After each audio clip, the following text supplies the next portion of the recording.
Joe Not good enough. Barksdale was a starting left tackle. Right, His blind side. Wait. These guys should be arrested for manslaughter because they got him killed. And everyone has an opinion on the Eagles trying to trade up for Marcus Mariota. But what does Marcus Mariota have to say about it? Absolutely. I never wanted to touch the football. I never really wanted to touch the baseball. Okay. That's the one you want. Throwing 60 feet sounds easy, but we'll see. Only get one shot. We'll see where this goes. That's what you want right there. You definitely can't run around these guys. You know, these guys are big, and like I said, with the 3-4 defense, you have to take things up front. You're relying on the guys up front to keep blockers off you. That means you have to make the play instantly. And if you're not in there filling the hole instantly or blitzing where Coach Davis tells you where he needs to go, then you can be hard-pressed to be successful in this league. And at this point, if the defense doesn't step up for the Philadelphia Eagles, we'll be hard-pressed to win even 10 games next year. Put it like this. Every individual that's spoken out against Chip Kelly, are they on the team right now? No. We see one more that might be out there too in Mathis. Do you think people are just like afraid of him? Well, it's not about afraid. He has total power. He is the all-encompassing power of that team. He's the GM. He's the coach. Whatever Chip says goes. So you're not going to do that. You're not going to say anything contrary to what he believes in. You have to look at it, though.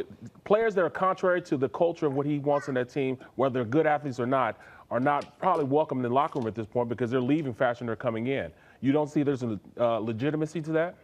How about we get him a number 2 receiver or even a number 1 receiver? There you go. At this point, you know, Jeremy Maclin, yes, he's not on the roster at this point. So we really don't have a number 1 receiver if you count Matthews as being a number 1 or Huff as number 1. He doesn't have one. So how about we go ahead and bring in a guy that he can stretch the field a little bit, a guy that can really sit down and catch the important passes to make first downs instead of going out and getting another quarterback, you know. Say what you want about LaShawn McCoy, but he shows up and plays every single game. I understand that. You know, Shady's a dynamic player.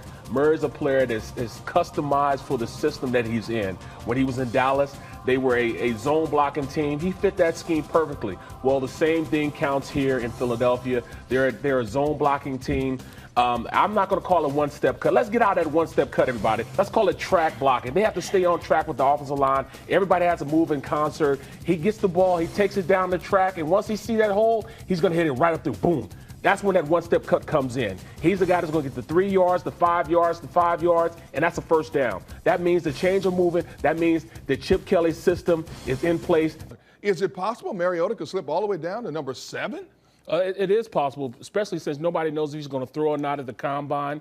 I don't know. I mean, Mariota's a unique type of talent. You know, his measurables are great as far as, you know, his size, strength, speed that he has. His arm strength is, you know, is a little above average. But does he has the intangibles as far as reading defenses, understanding how to throw guys open, and also, I mean, just basic pocket presence. You know, he had a little happy feet. I'm looking at it, and I'm getting more and more excited because you have DeMarco Murray running the ball. You have Matthews who'll give him consistency. This offense will stay on time. If you look at what they have going on as far as third down, they really have people that can make some plays out there on the edge. But Brett Hundley is a guy that brings all the intangibles that Foles doesn't bring. He's an athlete.